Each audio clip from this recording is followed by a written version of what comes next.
I'm going to go through the Boros deck. Boros and Gruul seem to be the hardest ones to build commander to. It felt that way when I was building them. It seems like a deck that can run out of steam because it's really on white weenies a lot and just doing a lot of really fast things. But I'll pilot it and see what happens. I need to think about what I want the commander to be. Again, I tried to shoehorn every single guild kit commander just because it was picked that way for the guild kits, but I don't really need to do that. I think Aurelia comes a little too late as a 6-drop. I have the Pala in here, and I do have some some vehicles. I have dwarves. I've got themes from the Kaladesh block, but I'm not completely on it. Then in the case of Feather, I'm not really on instants and sorceries. This card should have almost been like a blue-red Izzet card. Iroz is cool and could be a commander. Not really sure. I'm not on heavy on enchantments in this deck. I just use a few of them. And then I would discuss this one next. Agris Kos, or however you pronounce his name, is good, very good. And then Tajik. So I think I'm down to between Tajik and the Mr. Kos dude. Because now one is a 5-drop, the other one's a 4-drop. This one attacks with your little army and then gets big. It doesn't have flying. This one also does not have flying, but boosts your entire army. So what would you rather have? Comes in later by 1. If you're attacking with like 3 other critters, they get +2, +0 for the red, and 0 +2 for the white. That can vary. I think Tajik is the winner. It's clean, and it gets all of the 5/5 in one shot. It's indestructible. That's very important. And so I think that's going to be my commander for this particular pilot build. All right. So I discussed this dude and this dude. Aurelia is fantastic. I mean, I've played her when she was in standard. 6/3/4 flying vigilance haste, and then when it attacks for the first time each turn, you get another attack phase. It's hidden a little by the. So I'm gonna look at it. I'm gonna put it to you guys like this so you can read it easily, because when you do it this way, it's hard to read. But yeah, I mean, Aurelia is great. I just think it comes in too late, a little too late for a fast game. I like the Pala. The Pala deserves her own very specific build. Maybe someday when we revisit Kaladesh. But I really wanted to play her in this deck. Feather is a flyer, and I need flyers in this deck. That's pretty good. Yeah, return to your hand when you cast an instant or sorcery that targets a creature you control. You exile it instead of putting it into your graveyard, and then put it back in your hand. That's pretty good. Prevent all damage that would be dealt to attacking creatures you control. And creatures you control have, I guess it's called menace these days. So that's nice. That's a very good card. They're all really good. Alright, so let's go through with the rest of the deck. Got a low-level flyer. I do have enough artifacts, and this guy can get boosted, or girl. 1/1/2 can become a 1/2/3. That's not bad. This guy's very fast with Battalion. Great critter from Gatecrash. Gain first strike and trample until the end of turn and cannot be blocked by creature tokens this turn. That's nice. Aquaron Crusader, also put it in the Gruul deck. Great card. You do something to it, like put an equipment on it. This deck has equipment, and then you have to cast a spell that targets it. I don't think equipment's going to do it. We'll think about this one. Great critter. Another, so it's either Mentor or Battalion, and those are both the, this is Ravnica 2's ability and Ravnica 3's ability, and I've got a representative sample of the better ones for each respective block. Card's a little complicated. Whenever an opponent activates an ability of an artifact, creature, or land that isn't a mana ability, this dude pings. And it can get big and gain menace if you give it 5 late game. A flyer, and when it attacks you create a token. Nice. Another mentor, good critter, solid. And you can boost it for 4 for each +1/+1. It's a little bit of a heavy yield, low yield, but that's okay. Double strike, vigilance, and trample. That's fantastic, man. On a bear, I'll take it. Well, it's not quite a bear because it's only 1/1, but good enough. Flying Menace from Ixalan, I'll take it. Double strike from the Guild Kit and from Ravnica 1, take it as well. When it attacks, when it deals combat damage to a player, you get a token out of him. It's got Revolt. You're going to be attacking a lot, so if you drop this at your second end step, you get to create a servo. I am on equipment and vehicles. I'm not sure I put in enough auras in here. Again, this is the first draft of the deck.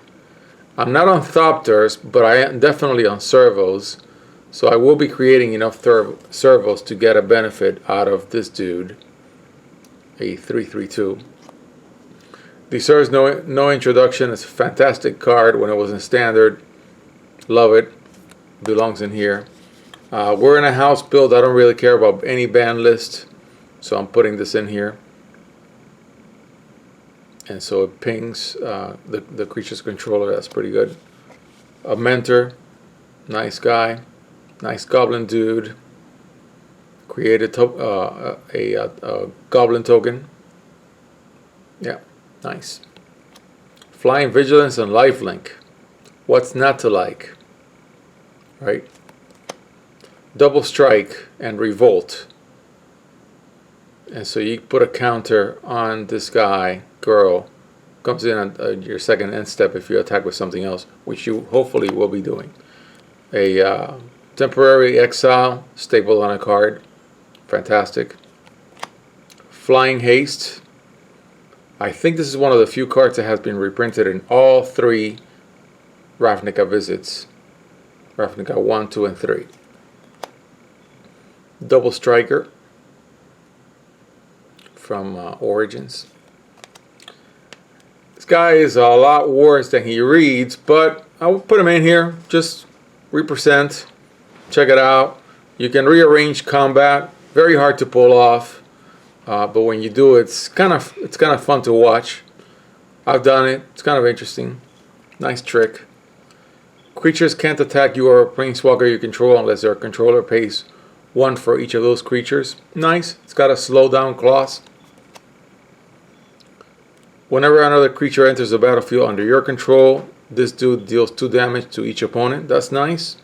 And you can boost your critters. Very good card. Very fast card where you hit 6/1 trample lifelink haste and then it dies. I've used it a lot. Very good. Very good effect. The cycle, got 1 in each deck. When it deals damage, it deals that much damage to target player, similar to the clause on Boros Reckoner. What is the clause on Boros Reckoner? Keep forgetting, but I think it's when you kill it. So in Boros Reckoner, when it's dealt damage, it deals that damage to target creature or player. This guy deals that damage to target player. Okay, that's very good. So it's got that Boros Reckoner thing going on. Love it. Big flyer at the end of my range. Very nice creature. I'm not on angels, so it's kind of, that's not really getting used in here, except for Aurelia as an angel and Feather as an angel. Don't see any more angels. I did not look at that when I built this deck. On dwarves, a lot for the theme for Dapala. So yeah, I only have 2 angels in the whole deck, besides Lyra. Nah, still a very good card. Maybe I'll change that later. Right now I'm gonna go with Lyra. This is the one from the pre-release. Great card, love it. It's a foil, this particular one. It'll build you an army, man. I played with this card a lot when it was in standard. Hey, Dad, where did you put those codes from the Unified Minds opening? I'm going to put them into the online TCG. Well, I've got them upstairs. If you go, I've got stacks of Pokemon cards. They're in there. I'll show you. One second. Let me finish this one and I'll show you.